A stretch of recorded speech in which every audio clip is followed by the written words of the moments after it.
dans le... ça.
Nous sommes la dernière semaine d'août 1940.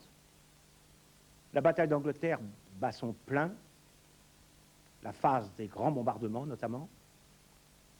Et on ne le sait pas, mais c'est peut-être le moment le plus difficile pour les Anglais qui ont failli à ce moment-là perdre la bataille. Sauf que les Allemands ne le savent pas, ne s'en doutent pas, et que les Anglais eux-mêmes n'en ont pas eu vraiment conscience. Au fond, ça a tenu à très peu de choses. Et ensuite, les Anglais vont remonter la porte. On va donc voir aujourd'hui les actualités allemandes, puis anglaises, avec James Steele, qui, on le sait, est un homme qui sait étudier le moral des nations, un psychologue, et aussi qui s'intéresse à la technique, un peu à la guerre. Il ne le dit pas, mais nous le savons maintenant. Voyons les Allemandes et on parlera des Anglaises après. Na, hast du endlich was ausgewühlt? Ausgewühlt, sehr gut. Nehmen Sie vielleicht eine Badehose, meine Herren. Oder ein Frackhemd. Frackhemd, das wäre die Idee. Was willst du denn mit dem Frackhemd? Ja, weißt du, auf meiner Punktkarte sind noch einige Punkte drauf und die will ich doch rasch anlegen. Ja, und da willst du ja ein Frackhemd kaufen, wo du ja keinen Frack hast? Ja, weißt du, ein Frackhemd in der Hand ist mir lieber als 20 verfallene Punkte auf dem Dach. Ja, warum sollen denn deine Punkte verfallen? Wir kriegen doch die neue Kleiderkarte. Ja, und dann läuft die alte ab. Ja, wer sagt das denn? Die läuft gar nicht ab. Die bleibt bis auf weiteres gültig. Ich weiß nicht, mich macht es stutzig, dass die neue Kleiderkarte schon 2 Monate früher da ist. Da steckt doch was dahinter. Ja, da steckt auch was dahinter. Aha, hab ich mir gleich gedacht. Ja, du hast ja auch ein Köpfchen. Hab ich auch. Ja, da kommen wir alle nicht mit. Ich zum Beispiel habe nicht gedacht, dass unsere Spinnstoffversorgung trotz Krieg, Blockade und dem riesigen Heeresbedarf so vorzüglich klappen wird, dass uns die Regierung jetzt schon die Abschnitte für 2 Monate schenken kann. Schenken? Die? Wenn ich sowas höre, fällt mir das Schreck in die Hosen. Du wirst sehen, die werden die Punktzahl herabsetzen. Statt 100 Punkte nur 80 oder 60. Ja, oder nur 30 ja. oder nur 1,5. Ja. Nee, mein Lieber. Die neue Kleiderkarte hat 150 Punkte. Was? Und ohne besondere Steuer oder sowas? Ach, du bist ja Jeck. Allerdings werden jetzt für manche Kleidungsartikel auch mehr Punkte erforderlich sein als bisher. Was? Mehr Punkte? Ach, das ist der neue Dreh. Nicht wahr? Jetzt muss ich also statt 20 Punkte 40 oder 80 Punkte berappen, wenn ich mal einen Unterhose kaufen will. Aber das stimmt doch gar nicht. Auf jeden Fall fährst du mit der neuen Kleiderkarte besser. Es handelt sich doch nur um einige Artikel, wie zum Beispiel wollene Fertigkleidung. Siehst du, da bin ich schon der Dumme, weil ich eben mehr Punkte ausspucken muss. Das gleicht sich ja wieder aus, mein Herr. Sie können die alte Kleiderkarte mitverwerten. Und außerdem brauchen Sie zum Beispiel für Kunstseidenstoffe bedeutend weniger Punkte. Ach, Sie haben wohl so ein paar alte Ladenhüter, die Sie gerne loswerden möchten. Nee, bei mir nicht, Herr. Hier, ich verlange meine Wolle. Wieso Wolle? Du hast doch Anzüge genug. Und vielleicht nehmt der Herr einen Wintermantel.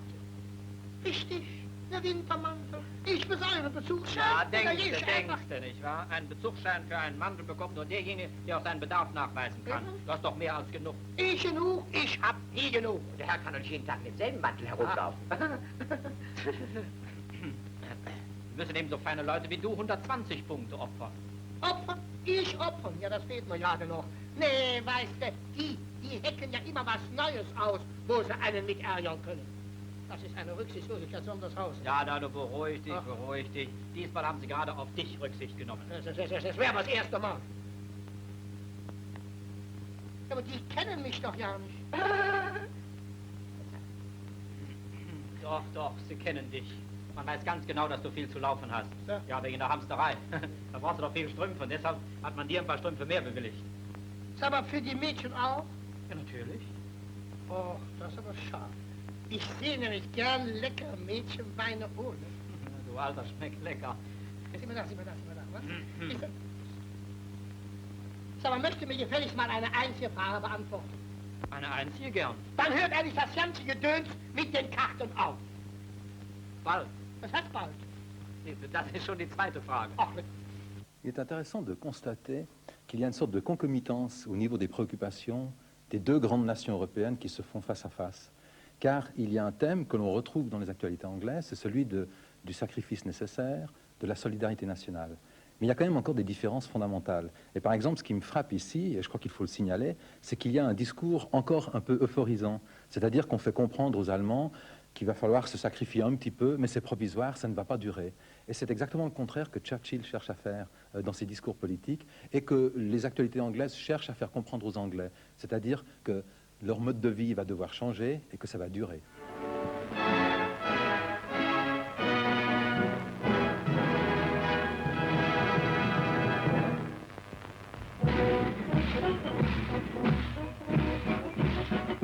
Oberst Ganev, der Kommandeur des bulgarischen Arbeitsdienstheeres, weilte in Berlin und legte am Ehrenmal unter den Linden einen Kranz nieder.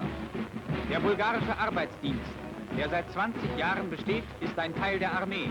Der junge Bulgare hat die Wahl, ob er mit der Waffe oder mit dem Spaten seine Dienstpflicht erfüllen will.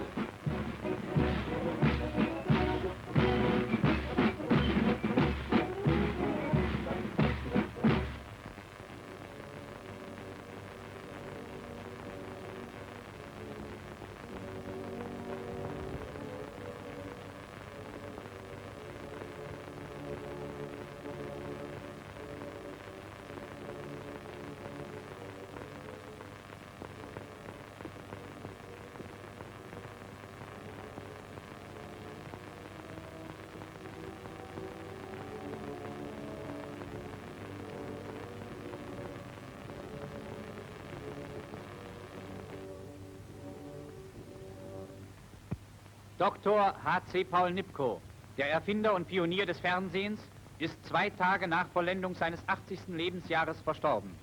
Bereits im Jahre 1883 kam er auf die Idee des Fernsehens, das erst heute seine praktische Erprobung erfahren hat und ungeahnte Möglichkeiten für die Zukunft eröffnet. Blick in einen modernen Fernsehbetrieb.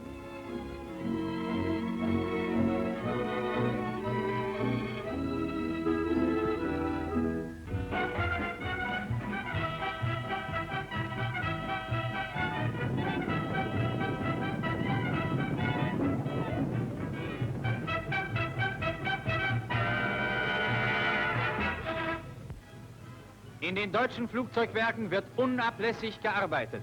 Es gilt, die große Überlegenheit unserer Luftwaffe zu erhalten und weiter zu verstärken. Bau von Stukas.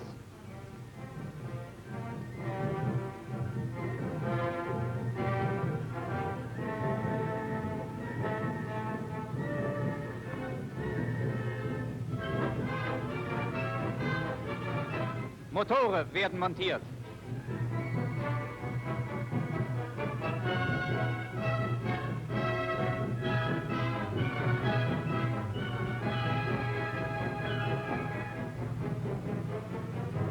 Das Fahrwerk wird eingebaut.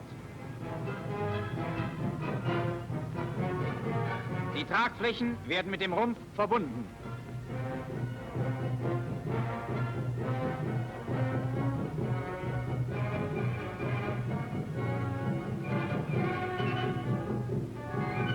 Arbeit am Leitwerk.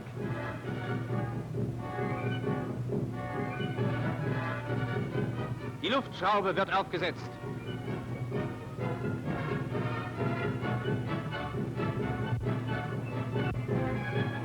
Mit der Anbringung windschnittiger Verkleidungen wird die Fertigmontage beendet.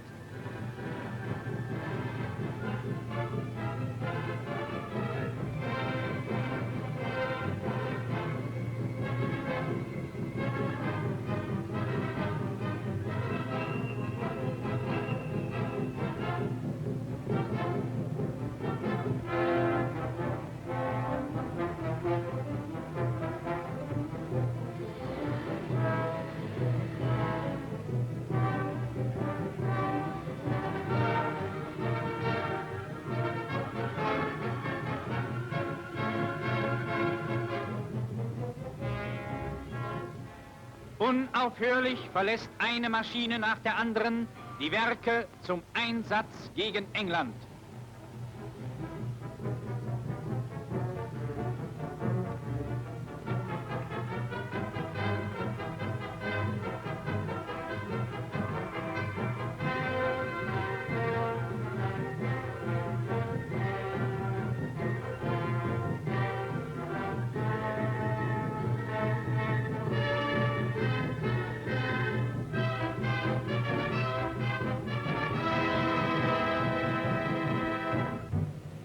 Und hier die Herstellung von Bomben.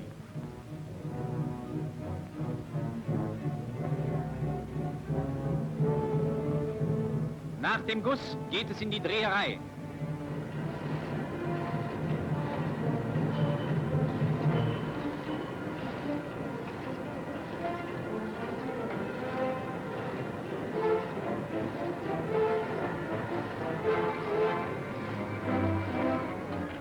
Die fertigen Bombenkörper.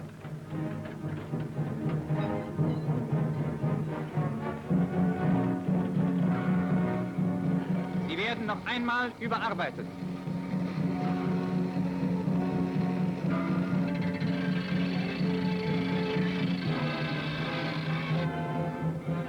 Anschließend werden die Schwanzflossen montiert.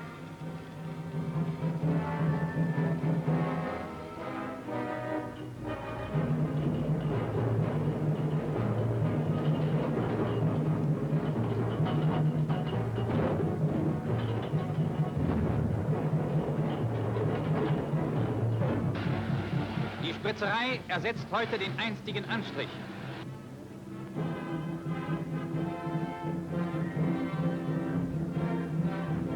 Gute, sichere Verpackung ist besonders wichtig.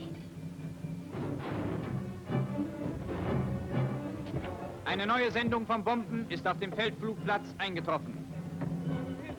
Wenig später nimmt sie schon den Weg über den Kanal.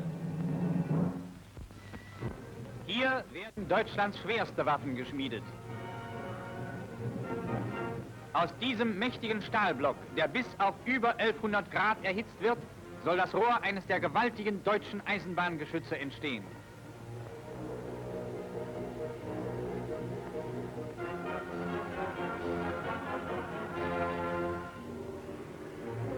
Das glühende Werkstück wird mit Hilfe von Kränen zur Schmiedepresse gebracht.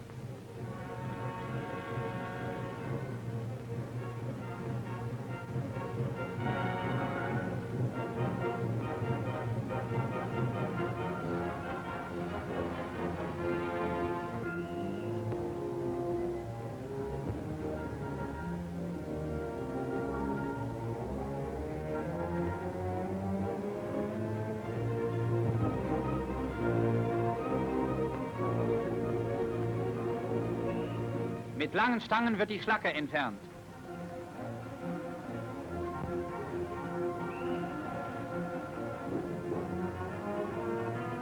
Ein Dorn wird eingeführt, der zum Hohlschmieden des Werkstückes dient.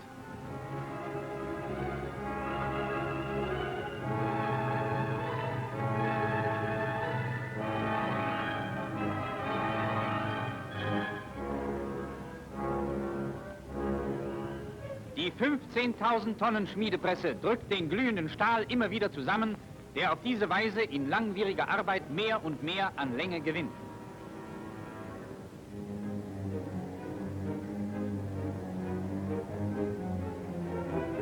Der Schmiededorn wird ständig mit Wasser gekühlt.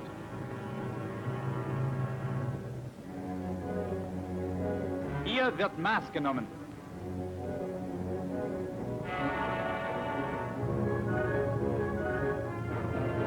Nach dem Schmieden kommen die Rohlinge in die mechanische Werkstatt, wo sie auf riesigen Maschinen innen und außen fertig bearbeitet werden. Das Bearbeiten des mächtigen Rohres verlangt äußerste Präzision. Die Maße müssen bis auf Bruchteile von Millimetern stimmen. Das Rohr ist bei der Bearbeitung in der Antriebsscheibe der Maschine eingespannt und auf Rollenlagern abgestützt. Nach der Fertigstellung folgen die Probeschüsse.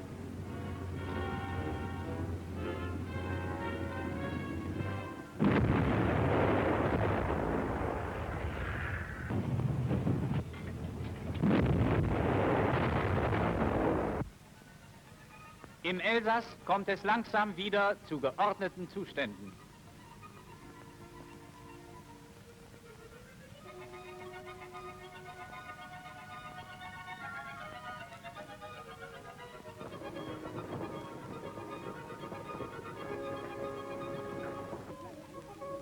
Unsere Soldaten haben mit der volksdeutschen Bevölkerung sehr schnell Freundschaft geschlossen.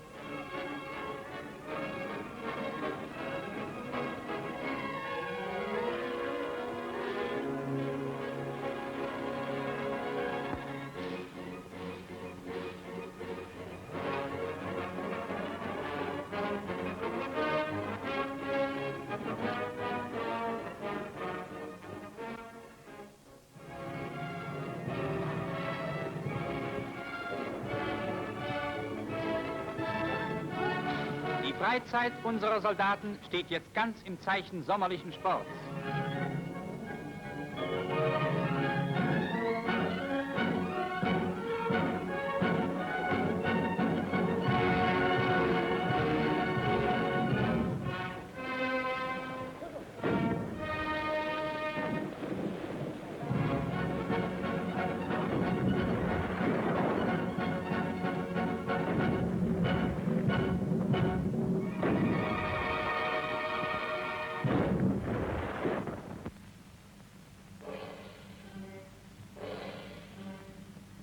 Dieser Logentempel wurde von unseren Truppen in Paris entdeckt.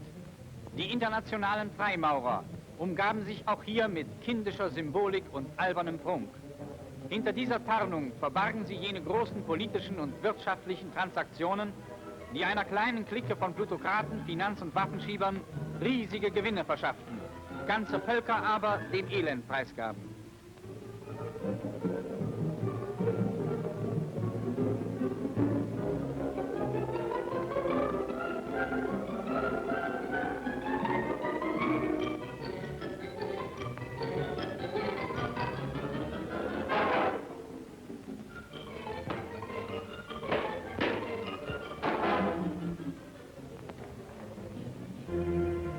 Die sogenannte Lichtstadt Paris einmal von einer anderen Seite.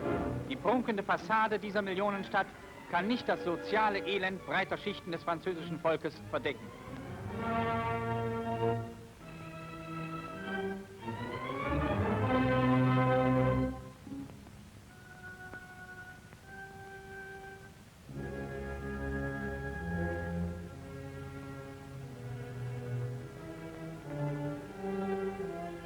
Die vielgepriesene Demokratie war in 20 Jahren verblendeten Siegesrausches nicht in der Lage, solche Elendsquartiere zu beseitigen.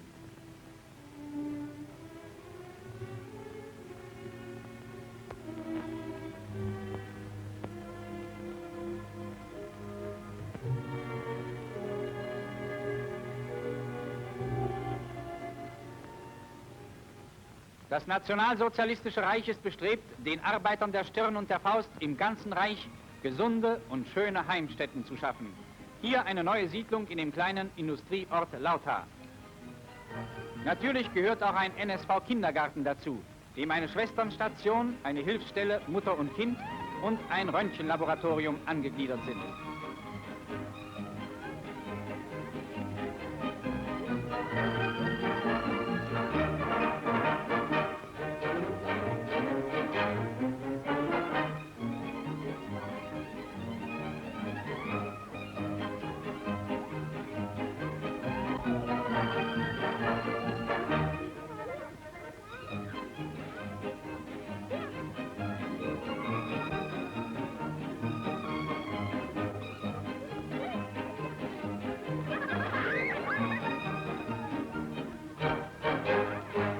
propagande, va-t-on dire, mais il y a du vrai. D'abord, vous avez remarqué la perversité des Allemands quand ils filment des faubourgs miséreux de Paris. Ils choisissent l'impasse Valmy, Oui. allusion à la Révolution française, pour montrer que la Révolution, c'est des mots.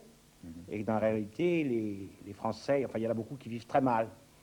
Et il n'y a pas de doute qu'en Allemagne, les images qu'on voit correspondent en partie à ce que le nazisme a réalisé. Je dis en partie parce que, en fait, depuis Bismarck, il y a eu en Allemagne une politique sociale qui a assuré à toute la société un minimum de dignité par étapes.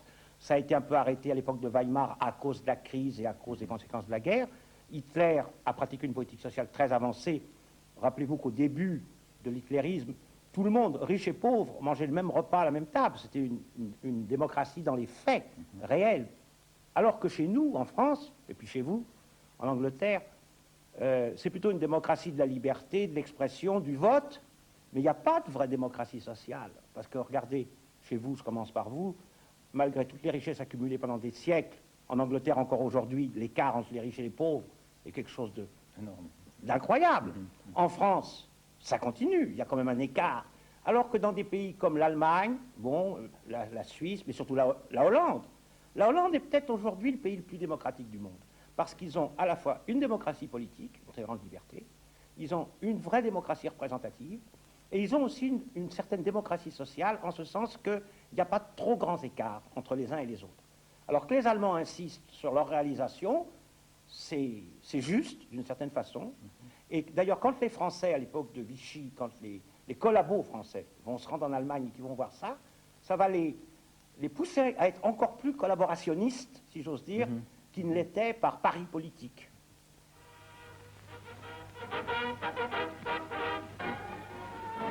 Fanfarenstöße wecken die Hitlerjungen des Hochlandlagers Königsdorf, das von der Motor-HJ eingerichtet wurde.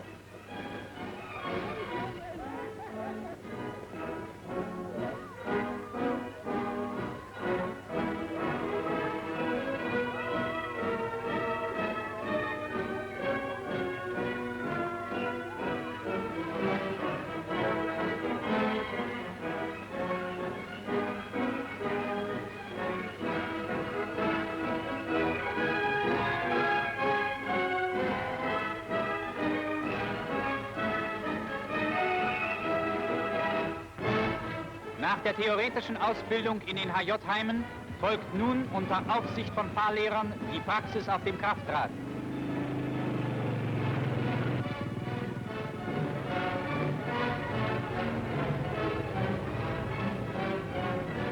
Schneid muss man schon haben, wenn man in der Motor-HJ bestehen will.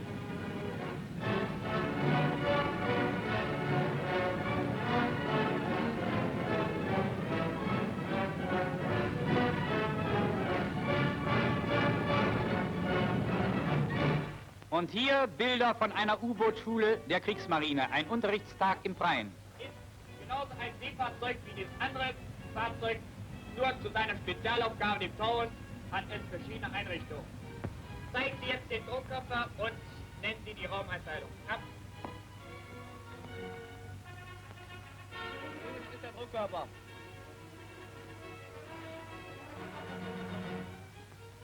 Wir teilen uns den Druckkörper ein in den Torpedoraum, im vorderen Mannschaftswohnraum, in die Zentrale und in den Maschinenraum. Beine auf die Hosefach raus. Backbord 15. Über links Backbord 15.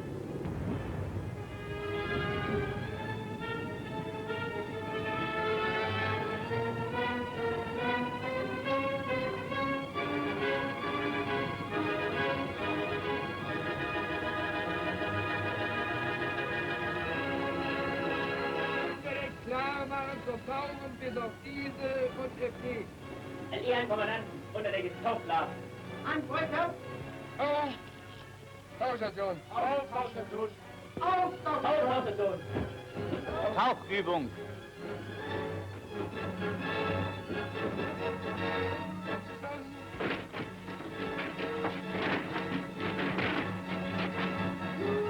Fluten. und hinten und stehen. Eins drauf, 2 Bagger ist auf, 2 Steuer ist auf.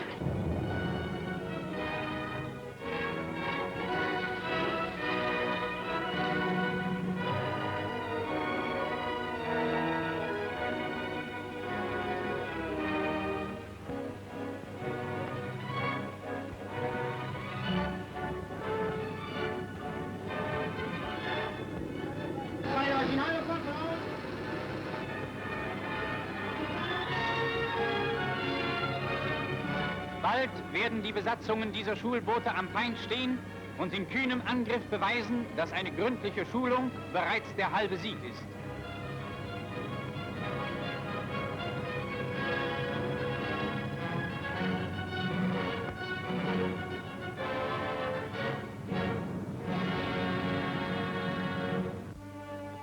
Auf einem Frontflugplatz in Nordfrankreich.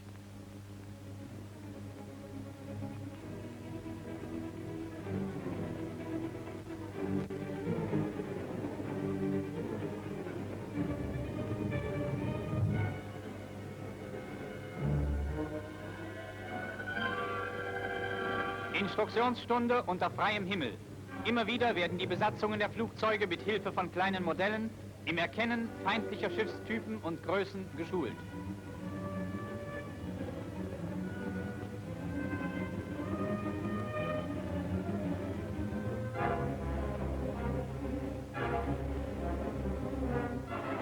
Die Staffelkapitäne erhalten von ihrem verwundeten Kommandeur einen neuen Einsatzbefehl.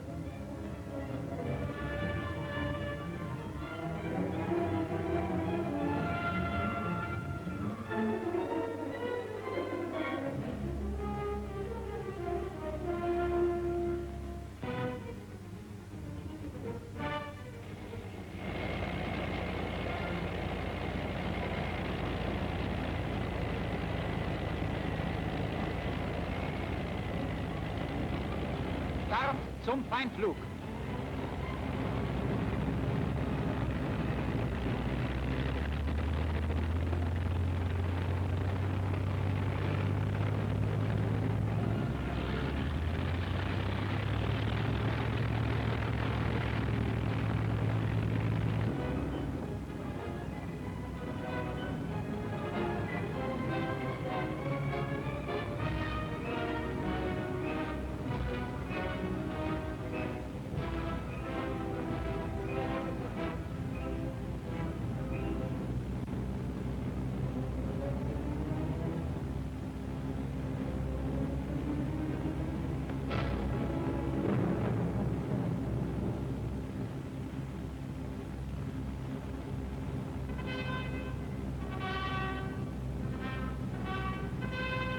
Über dem Kanal, feindlicher Geleitzug in Sicht.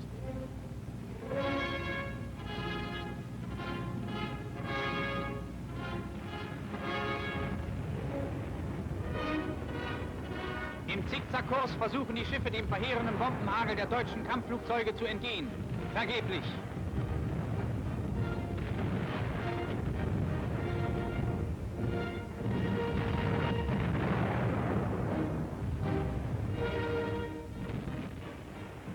Diese Aufnahmen wurden von einem abgesprengten Schiff des feindlichen Geleitzuges ausgemacht, das wenig später von unserer Kriegsmarine aufgebracht wurde. Wieder haben unsere Flieger dem Feinde riesige Tonnageverluste beigebracht. Im Schiff und hart neben den Bordwänden sitzen die Einschläge und reißen gewaltige Löcher in die Schiffsseiten. Weiter geht der Flug.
Luftangriff über Englands Küste.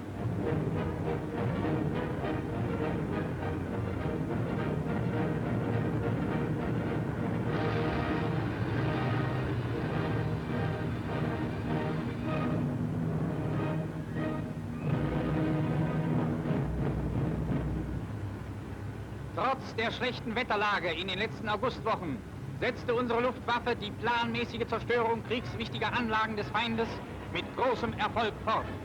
Immer wieder stoßen deutsche Fliegerverbände gegen die britischen Inseln vor.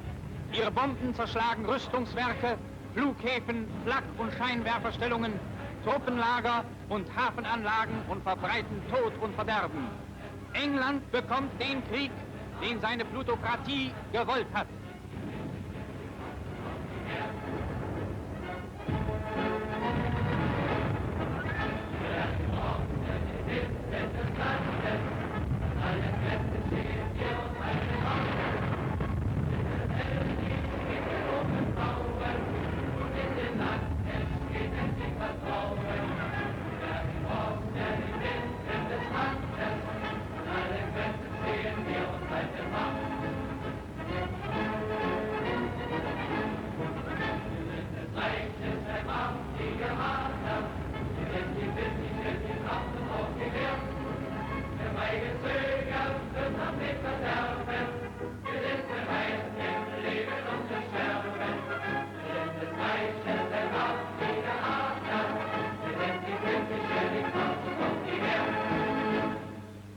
Alors, James Steele.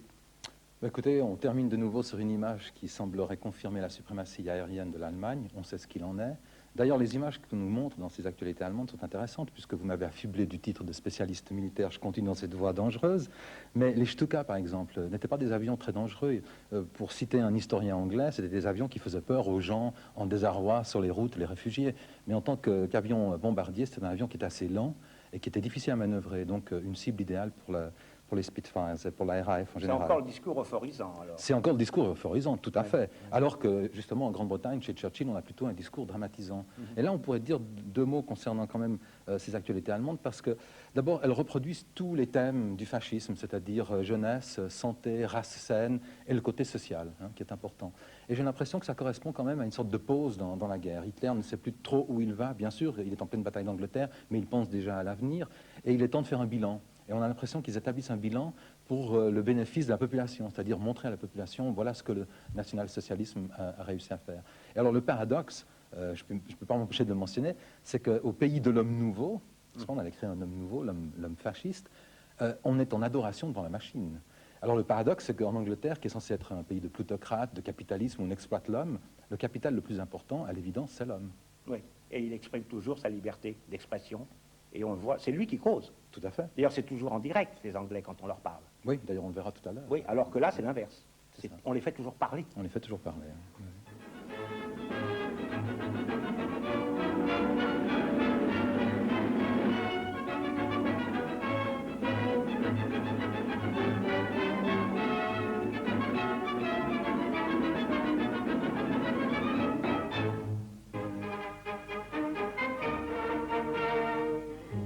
Searchlights, eyes of the coastal defenders of Australia. The sound detectors, like a battery of highly sensitive ears, catch the sound, and the operator actually feels it by vibration against the bones of his head. You're watching the training of a New South Wales anti-aircraft unit. In the shadows of evening, they set out with their gear installed on wagons.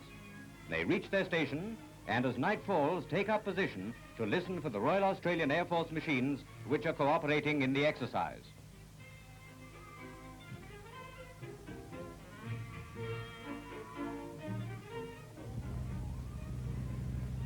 Ears of the night, a technician at his listening post.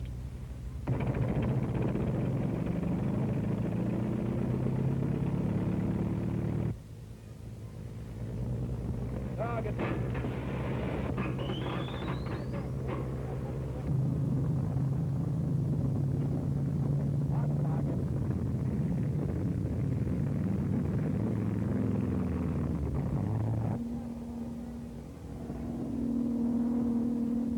Australia's citizen army guards the skies against the day of need, the night of surprise.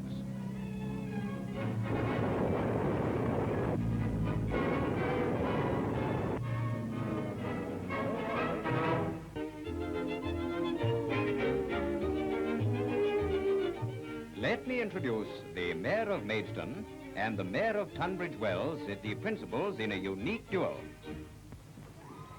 Mr. Mayor, it's a very great pleasure to meet you this morning and to offer to you, on behalf of Royal Tunbridge Wells, a challenge, but a very friendly challenge, in connection with the national campaign for war savings, as to which of our boroughs shall raise the greater sum by the end of this year. I understood that our meeting was to have been at the town hall, and I can only assume that our change of place is by way of intimidation or as a hint as to the ultimate fate or the possible fate of the loser. Mayor, I accept your challenge with the greatest pleasure. I hope, Mr. Mayor, that we have not disappointed very much members of the public and the press by not entering the lion's den this morning.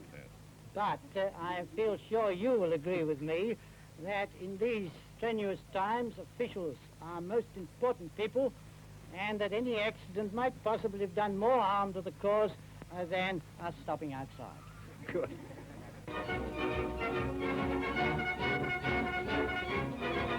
Every day is a flag day in this room at the Air Ministry, where RAF raids on enemy objectives are recorded on a large wall map.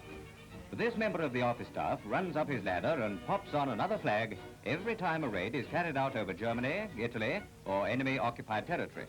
You can see for yourself that none of those places is exactly a health resort. The magnificent deeds of our bomber squadrons earn our greatest admiration. Shake, fellas, and here's more power to the pin pusher's elbow.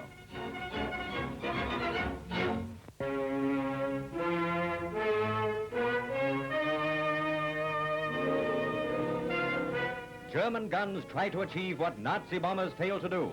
From the French coast, high-velocity guns bombard our shipping.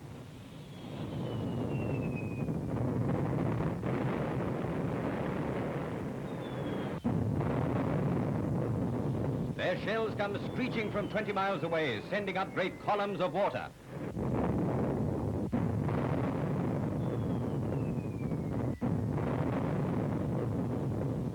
The foreshortening effect of the long-range camera gives the illusion of shells bursting closer to the ships than is actually the case, although some come uncomfortably close. But the fact remains that not a single ship is hit or lost.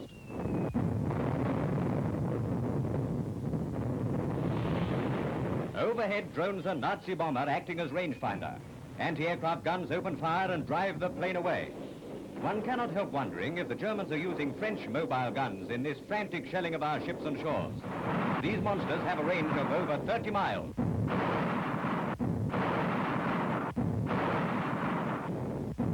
But the Huns are not having it all their own way. Early in the bombardment, the RAF take to the air, swiftly cross the channel, and search out the gun emplacements. Having once established these, our bombers tear into action and blast the enemy into silence. Along our coastline, our own big guns are preparing to send over a shattering fire. Meanwhile, the convoys escorting warships lay down a heavy smoke screen with which to blot out all sight of our vessels. In the midst of this operation, more German bombers appear to attempt the destruction which the guns fail to accomplish.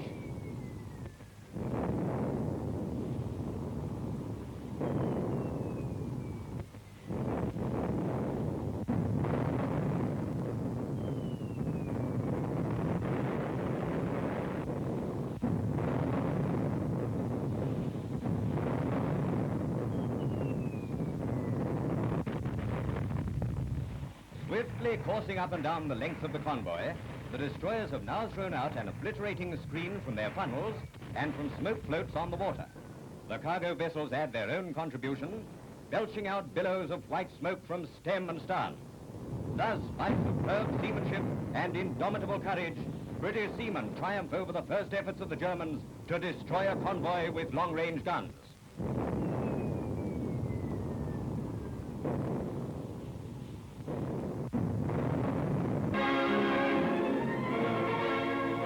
An amazing story of Empire Airmen. Major Preller and Corporal Petterson of the South African Air Force relate a thrilling experience which befell them and the other member of the crew of their plane. Major Preller. Ackerman Petterson and I set off on a reconnaissance flight over Italian Somaliland. We photographed the harbor at Kismayo, and afterwards photographed and bombed several aerodromes on the Juba River. At Afmadu, we found a reconnaissance machine concealed amongst the trees near the aerodrome. We machine gunned this, and during this attack, a bullet hit us in the radiator, with the result that we had to force land approximately 12 miles from Afmadu in the trees. We salvaged our rations and set fire to the aircraft. We estimated that we had to walk approximately 70 miles to the border and started off that night. It was a long walk, and when we reached the second waterhole, having suffered from thirst and hunger, we decided to part company and that I was to carry on and try and locate the King's African Rifles. An aircraft of the Rhodesian Air Force finally spotted me after 12 days in the bush. And now Corporal Pedersen continues the story. Morning. A rescue party sent out by the Major crossed our tracks. They picked us up after about half an hour after finding our tracks and carted us back to the British frontier outpost. We're very glad to be back, of course, and pretty soon now I expect we'll be back on the job again. Bon, moi, là, je voudrais dire un mot, parce que c'est pas le ton humoristique des actualités anglaises qui m'inspire.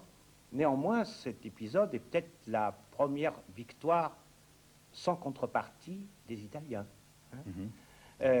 On n'en a pas beaucoup parlé jusqu'à présent des Italiens. Même les Anglais, ils ont montré une bataille navale. Et Mussolini joue de malheur. Au début, là, quand il a déclaré la guerre à la France et juste après l'armistice, il veut occuper la Tunisie. Hitler lui dit non. Non, il faut absolument que la France garde la Tunisie, que Vichy garde la Tunisie, parce que autrement, elle risque de passer du côté des Anglais. S'il vous plaît, n'occupez pas la Tunisie. Bon. Alors, Mussolini dit, bon, ben alors, je pourrais peut-être vous aider à débarquer en Angleterre. Surtout pas, dit Hitler. Non, on ne veut pas que vous aidiez à débarquer. On n'a pas besoin, on s'arrangera. Bon. Alors Mussolini dit, bon, ben alors, je vais attaquer en Yougoslavie. Non, non, non, parce qu'il y a les négociations actuellement en Roumanie, Hongrie, etc.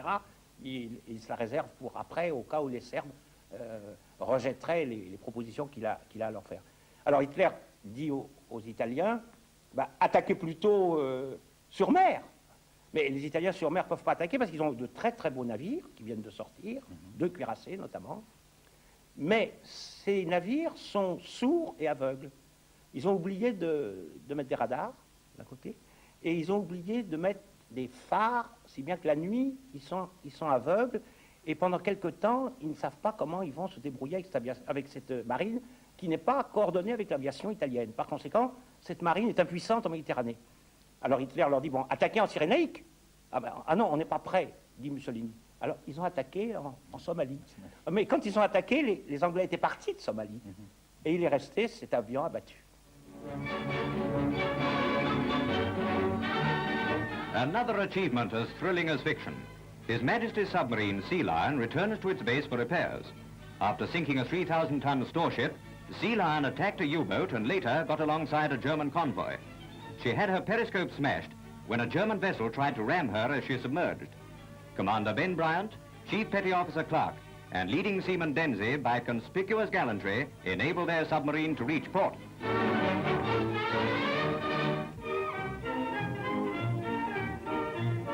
Yes, the Bathing Beauty is still ruler of all she surveys in the USA. The big parade is on to pick Miss America 1940, and California shows the way. Business for the Candid Camera fan seems to be looking up. And now to the judging.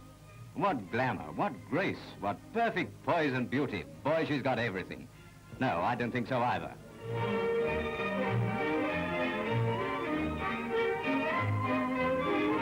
I've never seen so many lovely big blue eyes before, but someone has to win and Shirley Patterson gets the vote. Sir Cedric Hardwicke presents the cup. A matter of form.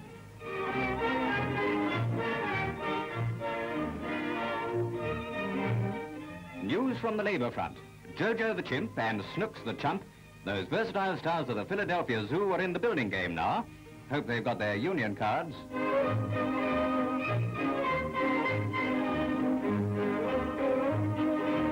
bricklaying's a fine art, and the boys handle the trowel like old-timers. They're having trouble with the mortar. Got to change the flavor. Make mine vanilla, chump.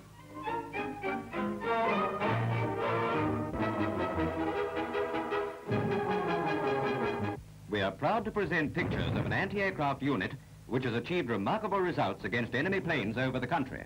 I should like to introduce one of our gunners who was in a large action which took place in our area last week. Incidentally, I would like to say that during the big action we had in this area a week ago, we did manage to get 5 down definitely and possibly 6 enemy planes out of a total of 199 rounds. This is considerably better than anything I've heard of, either at practice camp or in actual action. Well, it was certainly our big day when we spotted a formation of enemy bombers coming out of the clouds. We quickly got onto them with the instruments, got out of height, and opened fire. I didn't see our first shot because of the clouds, but the second one burst right in front of the left-hand plane, and down he came in a cloud of smoke. I saw another one come down. I believe a third came down too, but I didn't see it. And then someone else opened fire. We lost sight of them in the clouds, and we had to pack in. But we had 1 or 2 bombs dropped quite close to us, but they did no damage at all. They all dropped in the sea. It was certainly a great day, and the more the merrier.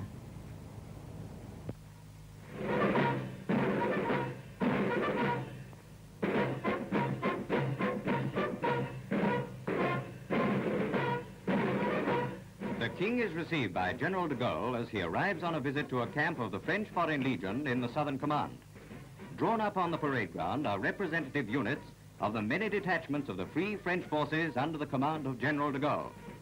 For the first time in British history, a King of England is received by a Commander-in-Chief of the French forces on British soil.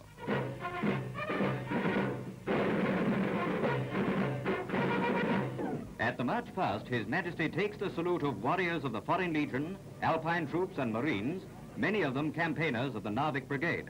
Equipped in British battle dress are Frenchmen who are rallying to the call to fight out the battle for freedom at the side of Britain.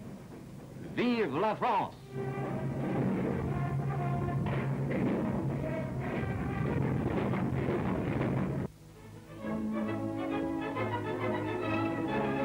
After German bombers had been over this London district, we endeavour to find out how the raid had affected the morale of the people.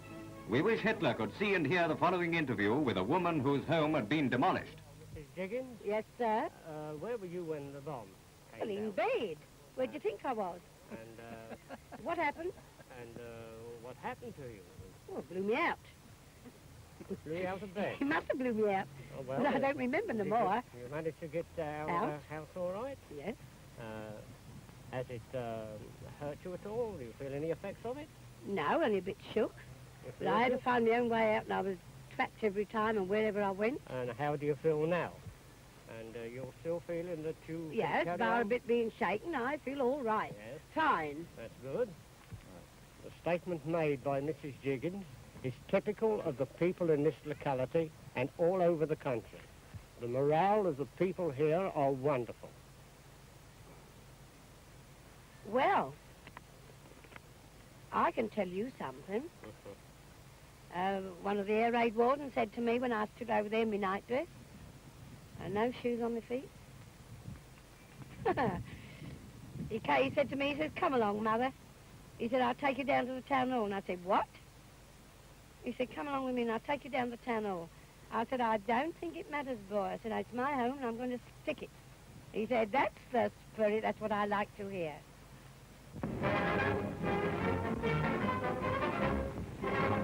Je crois que cette Anglaise a vraiment séduit James Steele, qui est sous le choc.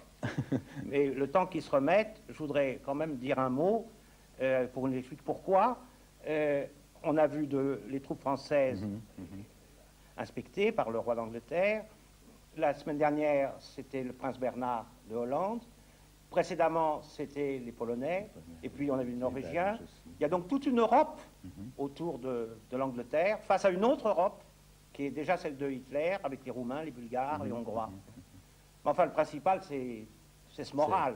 C'est ce moral, oui, qui est extraordinaire. Mais avant d'en venir à cette petite dame qui m'a totalement séduit, d'ailleurs, j'aimerais souligner le fait que de montrer les Belges, les Polonais, les Français, les Hollandais, etc., ça légitime en quelque sorte le combat de la Grande-Bretagne. Et j'ai parlé, je crois, la semaine dernière, de l'arrogance britannique. Et là, il y a une coïncidence heureuse, parce que les Anglais sont persuadés d'avoir raison. Je crois qu'au fond d'eux-mêmes, il y a un complexe de supériorité qu'ils n'ont pas besoin d'afficher, puisqu'ils sont convaincus d'être supérieurs.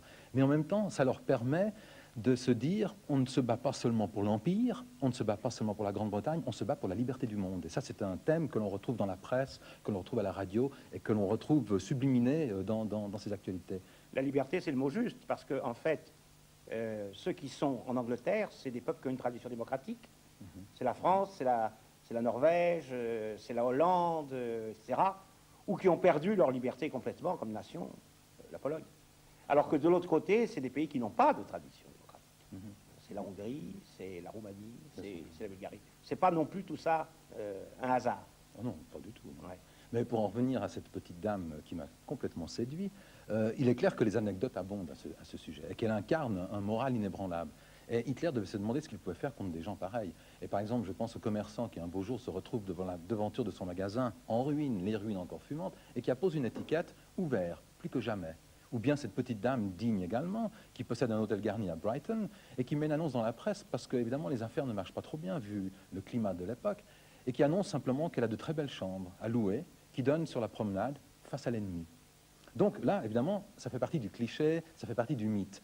Mais n'oublions pas que nous sommes en présence de propagande quand même, et que c'est une vérité qui est tronquée, car on ne parle pas des milliers de gens qui campaient dans les bois autour de Londres, et on ne parle pas non plus de la prise d'assaut véritable de la part de la population des bouches de métro.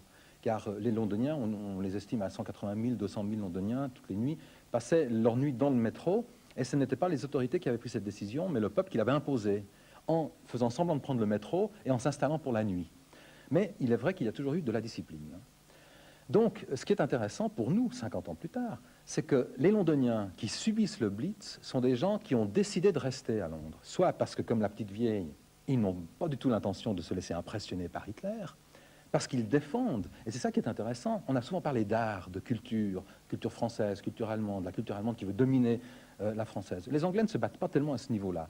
Pour eux, ce qu'ils défendent, c'est un art de vivre, c'est un mode de vie, et c'est ce que cette petite dame défend. Elle ne va pas se laisser impressionner. Donc il y a les gens qui ont décidé de rester, malgré tout, et il y a les gens qui sont restés par devoir aussi, devoir professionnel ou autre, par exemple médecins, infirmières, la police, etc. Donc les Londoniens sont ceux qui sont restés par devoir ou par décision. Merci, James Steele, d'avoir ressuscité pour nous l'esprit de résistance, le moral des Anglais, et aussi l'humour anglais. Parce qu'au fond, vous avez du mérite, vous êtes écossais. En effet.